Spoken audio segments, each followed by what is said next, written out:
తేనే చేశా. అది నేను నో చెప్పిన తర్వాత నేనెప్పుడు రిగ్రెట్ ఫీల్ అవ్వలేదు. ఓకే.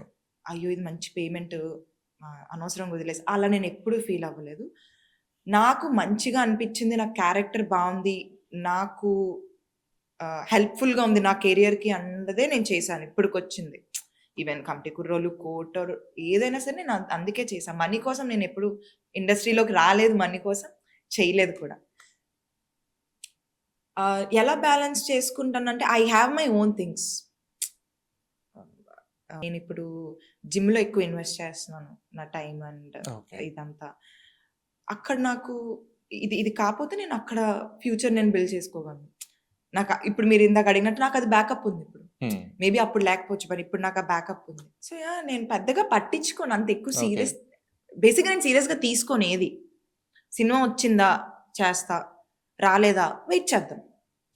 అడుగుతా. ఏమైనా మూవీస్ వస్తున్నాయా? లేదా ఏమైనా ఉన్నదా? నేను నేను టచ్‌లో ఉండుంటాను. ఎవరితో ఒకళ్ళు టచ్‌లో ఉంటా. ఏమైనా వస్తుందంటే చెప్పండి. ఐ విల్ గివ్ ఆడిషన్ అవన్నీ జరుగుతూనే ఉంటాయి. బట్ సీరియస్‌గా తీసుకోను నేను. ఓకే. ఆడిషన్ ఉంది అంటే వస్తా. హైదరాబాద్ వస్తా నేను. నా పని చేసుకుంటా ఎళ్ళిపోతా మళ్ళీ. So, the thing is maybe నాకు తెలుసు one day I will shine. So, నేనిప్పుడు